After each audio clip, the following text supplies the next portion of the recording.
اضافہ ہو۔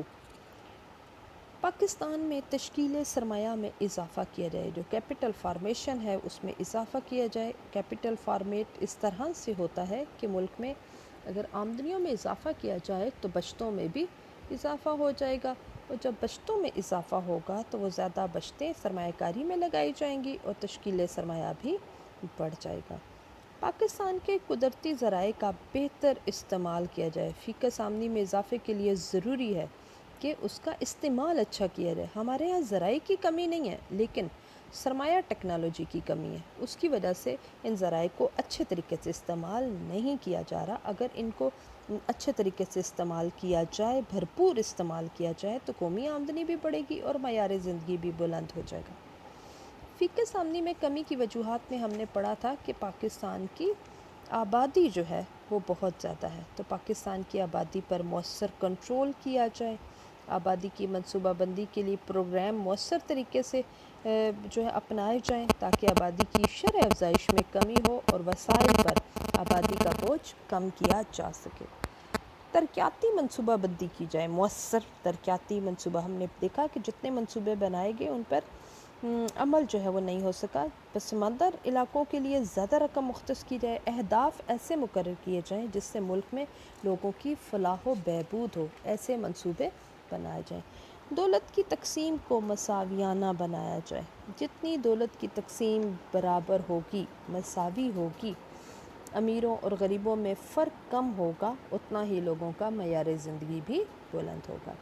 برآمدات میں اضافہ کیا جائے، نئی نئی منڈیاں تلاش کی جائیں، تجارتی وفد دوسرے ملک میں بھیجے جائیں، بین الاقوامی نمائشیں جو ہیں وہ لگائی جائیں، پاکستانی اشیاء کے سٹال لگائے جائیں تاکہ برآمدات میں اضافہ ہو۔ جتنی کسی ملک کی، ہمارے ملک کی برآمدات زیادہ ہوں گی، اتنا ہی وصولیاں زیادہ ہوں گی، ادائیگیاں کم ہو جائیں گی، اور جو ہے ملک ترقی کی راہ پر گامزن ہو جائے گا۔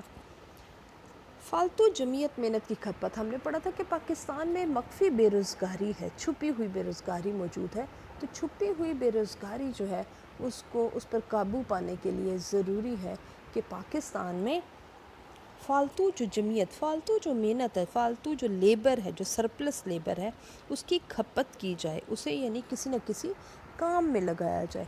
اس کو کام میں لگانے کے لیے جو ہے وہ زیادہ سے زیادہ ایسے روزگار کے مواقع جو ہیں وہ تلاش کیے جائیں تاکہ یہ فالتو جمعیت محنت جو ہے وہ کوئی نہ کوئی کام کرے اور اپنے معیار زندگی کو بلند کرے۔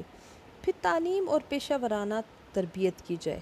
ٹھیک ہے، ایک تو تعلیم کی خواندگی کی شرح اس میں ملک میں اضافہ کرنا چاہیے، اس سے کیا ہوتا ہے، اور پیشہ ورانہ تعلیم، ٹھیک ہے، جو پروفیشنل ٹریننگ ہوتی ہے اس میں اضافہ کیا جائے۔ اس سے کیا ہوگا کہ لوگوں کو جو ہے ہنرمند افراد پیدا ہو جائیں گے اور زیادہ سے زیادہ وہ کام کرنے کے قابل ہو جائیں گے اور ملک کی ترقی میں حصہ لیں گے۔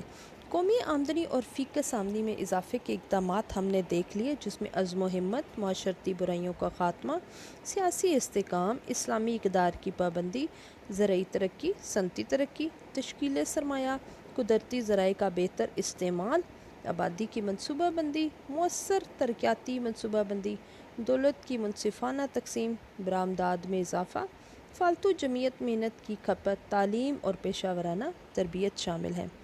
اس ضمن میں پاکستان کی حکومت نے جو اقدامات کیے وہ 5 اقدامات ہیں۔ پہلا، پاکستان کی حکومت نے ترقیاتی منصوبہ بندی کی۔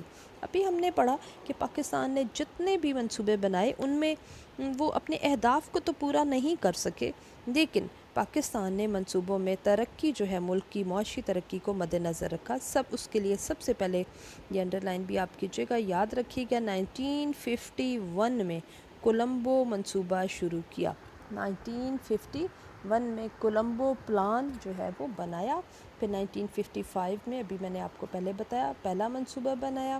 اس سے ملک کی معاشی ترقی، اسی طرح سے ملک کی ترقی کے لیے دوسرا، تیسرا، چوتھا جو ہے منصوبہ بنا، جس میں سے صرف دوسرا 5 سالہ منصوبہ کامیاب ہوا، جبکہ تیسرا منصوبہ ناکام رہا اور چوتھے منصوبے پر مشرقی پاکستان کی علیحدگی کی وجہ سے عمل درآمد ہی نہ ہو سکا۔ ضیاء حکومت نے ملک کی معاشی ترقی کے لیے 1978 سے 83 تک پانچواں 5 سالہ منصوبہ بنایا، جبکہ جولائی 1983 سے 88 تک چھٹا 5 سالہ منصوبہ بنایا گیا۔ اس طرح سے 5 سالہ منصوبے بنتے گئے، ایک 3 سالہ میکرو اکنامک پلان بھی بنایا گیا، اور اس کا ٹائم تھا 2004 سے 2007 تک، اور جو ہے وہ 3 سالہ وسط مدتی منصوبہ جو ہے وہ بھی تیار کیا گیا۔ اب حکومت سالانہ، اب 5 سالہ منصوبے نہیں بنائے جاتے، یہ آپ نے یاد رکھنا ہے، اب 5 سالہ منصوبے نہیں بنائے جاتے، بلکہ اب حکومتیں جو ہیں، حکومت پاکستان سالانہ ترقیاتی منصوبہ بناتی ہے، ایک سال کے منصوبے بناتی ہے تاکہ ان پر عمل درآمد کیا جا سکے۔ پھر زرعی ترقی کے لیے ہم نے دیکھا کہ پاکستان کا جو زرعی شعبہ ہے وہ بہت زیادہ پسماندہ ہے، تو اس کے لیے پاکستان نے ایوب خان کے دور میں 1959 میں پہلی بار زرعی اصلاحات کی گئیں، جس میں زمین کی حد ملکیت کو کم کیا گیا تاکہ جاگیردارانہ نظام کو ختم کر کے فی ایکڑ پیداوار میں اضافہ کیا جائے۔ دوسری جو اصلاحات تھیں وہ 1972 میں، اور تیسری اصلاحات 1977 میں کی گئی۔ پاکستان کے زرعی شعبے میں جو زرعی اصلاحات تھیں وہ 3 بار کی گئیں، ایک 1959، ایک 1972 اور پھر 1977 میں، ٹھیک ہے، جس میں حد ملکیت کو کم کیا گیا۔ حکومت نے زراعت کی ترقی کے لیے زرعی ترقیاتی بینک قائم کیا۔ اس کا مقصد یہ تھا کہ کاشتکاروں کو آسان اقساط پر جو ہیں وہ قرضے دیے جائیں۔ حکومت زرعی سپلائی کارپوریشن کے ذریعے کاشتکاروں کو بہتر بیج، کھاد، کیڑے مکوڑوں کو مارنے والی ادویات بھی مہیا کرتی ہے تاکہ جو زرعی شعبہ ہے وہ جدید خطوط پر استوار ہو اور قومی آمدنی اور فی کس آمدنی میں اضافہ ہو۔ پاکستان نے اسی طرح سے زرعی ترقی کے ساتھ ساتھ، زرعی پروگرام کے ساتھ ساتھ، زرعی شعبے کے اقدامات کے ساتھ صنعتی شعبے میں بھی کچھ اقدامات کیے، جس میں سب سے پہلے پاکستان نے 1952 میں صنعتی ترقیاتی کارپوریشن قائم کی تاکہ ملک میں جو بڑے پیمانے پر صنعتیں ہیں ان کو قائم کرنے میں مدد ملے۔ بعد میں چھوٹے پیمانے کی صنعتوں کی کارپوریشن بھی قائم کی۔ 1961 میں صنعتی ترقیاتی بینک قائم کیا۔ زرعی شعبے میں بھی آپ لکھ سکتے ہیں 1961 میں زرعی ترقیاتی بینک بھی، یہ جو زرعی ترقیاتی بینک تھا اور صنعتی ترقیاتی بینک ہے، یہ دونوں بینک 1961 میں قائم ہوئے، اور جو صنعتی ترقیاتی بینک تھا اس کا مقصد صنعت کاروں کو آسان شرائط پر قرضے دینا تھا۔ 1972 میں، جس میں قومیانی کی پالیسی بھی ہے، 10 بڑی صنعتوں کو قومی تحویل میں لیا گیا تاکہ ارتکاز دولت کو روکا جا سکے۔ پیداوار پر حکومت کو زیادہ کنٹرول حاصل ہو، ملکی پیداوار میں اضافہ ہو۔ موجودہ حکومت نے صنعتی ترقی کے لیے اہم اقدامات کیے۔ بیمار اور نیم منافع بخش قومی صنعتوں کو نجی شعبے کی تحویل میں دینے کے لیے پرائیویٹائزیشن ڈی ریگولیشن کی پالیسی پر عمل ہو رہا ہے۔ غیر ملکی سرمایہ کاری کی حوصلہ افزائی کے لیے کافی سہولتیں مہیا کی گئیں اور زر مبادلہ کے لیے کافی آسانیاں پیدا کرنے کی کوشش کی۔ پھر پاکستان کی حکومت نے تشکیل سرمایہ کی رفتار میں اضافہ کیا، اس کو تیز کرنے کے لیے ہمیں ابھی ہم نے پیچھے ہی پڑھا تھا کہ پاکستان میں جو بچتوں کا معیار ہے وہ 15%، 14 سے 15% ہے، اور ملکی ضروریات کے مطابق یہ بہت ہی کم ہے۔ اس مقصد کے لیے کہ لوگ زیادہ سے زیادہ بچت کریں، پاکستان کی حکومت نے انعامی bond scheme, defence saving certificate, NIT unit اور ڈاک خانے کے سیونگ سرٹیفکیٹس خاص طور پر قابل ذکر ہیں۔ لوگ قومی بچت کے سینٹر ہر شہر میں قائم ہیں، آپ نے دیکھا ہوگا مرکز قومی بچت ادھر کوہوٹا میں بھی ہوگا، راولپنڈی میں بھی، ہر شہر میں موجود ہے، ٹھیک ہے۔ تو اس میں لوگ اپنی بچتوں کو جمع کراتے ہیں اور پھر یہ ادارے جو ہیں، یہ سینٹر جو ہیں، ان بچتوں کو سرمایہ کاری کے کاموں میں لگا دیتے ہیں۔ اشتہار بازی کے ذریعے بچتوں کی ترغیب دی جاتی ہے، برآمدات کو بڑھانے کی کوششیں کی جا رہی ہیں تاکہ زر مبادلہ کی زیادہ سے زیادہ مقدار کو کما کر اس سے سرمایہ کاری کی جائے۔ آبادی کی منصوبہ بندی کی جائے۔ حکومت نے بڑھتی ہوئی شرح آبادی کو کنٹرول کرنے کے لیے خاندانی منصوبہ بندی کو کافی اہمیت دی۔ ہر سال اس محکمے کے ذریعے کروڑوں روپے خرچ ہوتے ہیں۔ اگرچہ ہمارے ملک میں لوگ اس سے پوری طرح استفادہ حاصل نہیں کرتے، تاہم اس محکمے کی وجہ سے اتنا ضرور ہو گیا ہے کہ لوگوں نے آبادی کی منصوبہ بندی کی اہمیت کو محسوس کرنا شروع کر دیا۔ ان میں یہ شعور بیدار ہو گیا ہے کہ ایک صحت مند خاندان کے لیے کم بچے ہونا خوشحالی کی علامت ہے۔ پھر پاکستان کا ہم ٹیکس کلچر دیکھتے ہیں. یہ بس شارٹلی 4 سے 5 لائن کے لیے آپ تیار کر لیجیے گا, ٹھیک ہے. یہ کوئی بہت بڑا ٹاپک نہیں ہے. ایک تو ٹیکس کو آپ ڈیفائن کیجیے گا. یہ ایک لازمی ادائیگی ہے جس کے بدلے میں ٹیکس دہندہ کو کوئی براہ راست فائدہ نہیں ہوتا, تاہم اسے معاشرتی فلاح و بہبود, دفاع, امن و امان جیسے کاموں پر خرچ کرنے سے بالواسطہ طور پر مستفید ہونے کا موقع ملتا ہے. تو ٹیکس کا چیپٹر بھی ہم پڑھ چکے ہیں. براہ راست ٹیکس, بالواسطہ ٹیکس, مستند سے مستزائد, تنزیلی ٹیکس جو ہے وہ ہم دیکھ چکے. پاکستان کے حوالے سے جو ہے وہ آپ نے اس کو 4 to 5 line short question answer کے لیے تیار کرنا ہے. تو اس کے لیے پاکستان کی جو مرکزی حکومت ہے اپنی آمدنی کا 75% ٹیکسوں سے جبکہ 25% غیر محصولاتی ذرائع سے حاصل کرتی ہے, اور صوبائی حکومتیں اپنی آمدنی کا 60% ٹیکسوں سے حاصل کرتی ہیں. مرکزی حکومت کی محاصل یعنی حاصل ہونے والی آمدنی کا 70% بالواسطہ ٹیکسوں سے اور 30% براہ راست ٹیکسوں سے حاصل ہوتا ہے. بالواسطہ ٹیکسوں کا جو بوجھ ہے وہ عوام پر پڑتا ہے. انکم ٹیکس خود تشخیص اسکیم اور مستزائد شرح سے ہونے کی وجہ سے آسان ہے, یعنی جب لوگوں کی آمدن بڑھتی ہے تو یہ ٹیکس خود بخود بڑھ جاتا ہے. ٹیکس چوری عام ہے. عملے سے ملی بھگت کر کے حکومتی خزانے کو اربوں روپے کا نقصان پہنچایا گیا. اس ضمن میں بددیانتی اور جھوٹ عام ہے. پھر جو ہے وہ بہت کم لوگ جو ہے پاکستان میں ٹیکس ادا کرتے ہیں, جن میں زیادہ تر جو عملہ ہے وہ آپ کہہ سکتے ہیں کہ حکومتی تنخواہ دار ملازم ہے, ٹھیک ہے. اس کے علاوہ پاکستان کے ٹیکس کلچر کو اگر ہم اوورال دیکھیں تو ہم کہیں گے کہ یہ غیر منصفانہ ہے, کم لچکدار ہے, پیچیدگیوں سے بھرپور ہے, غیر مؤثر, پست استطاعت کا مظہر ہے, اور ناجائز طریقوں اور ٹیکس چوروں کے خلاف کوئی قابل ذکر اقدام نہیں ہو سکا. بس اتنا ہی اس ٹیکس کلچر کے لیے کافی ہے. یہ شارٹ کوسچن آنسر کے لیے آپ نے تیار کرنا. اس کے علاوہ میں جو آپ نے آج کا جو کام ہے وہ میں آپ کو بتا دیتی ہوں. جو آپ نے کرنا ہے, پاکستان کی فی کس آمدنی میں کمی کی وجوہات, یہ آپ نے اسائنمنٹ کے طور پر کام کرنا ہے آج, ٹھیک ہے. تو ہم نے آج کے لیکچر میں پاکستان کی فی کس آمدنی, اس سے مراد کیا ہے, اس میں کمی کی وجوہات, اس کو بڑھانے کے طریقے پڑھے, اور حکومتی اقدامات دیکھے, اور ٹیکس کلچر کو شارٹلی ہم نے پڑھا. یہ شارٹ کوسچن آنسر کے لیے امپورٹنٹ ہے. آج کا جو آپ کی اسائنمنٹ ہے وہ ہے پاکستان کی فی کس آمدنی میں کمی کی وجوہات لکھیں, ٹھیک ہے. تو اس ٹاپک میں یہ چیپٹر بس بہت چھوٹا سا چیپٹر تھا. اس چیپٹر میں اگر آپ کو کوئی بھی چیز نہیں آتی, بہت امپورٹنٹ ہے, 2 ہی کوسچن ہے, 2 میں سے کوئی نہ کوئی پیپر میں آ ہی جاتا ہے, تو آپ نے جو ہے وہ مجھے اس میں سے جو بھی نہیں آتا, کوئی چیز ایسی مشکل, کوئی لائن مشکل, کوئی ورڈ مشکل آپ کو لگتا ہے, تو آپ مجھ سے گروپ میں آ کے پوچھ سکتے ہیں, اور اسائنمنٹ اپنی ٹائملی کر دیجیے گا. اوکے, اللہ حافظ.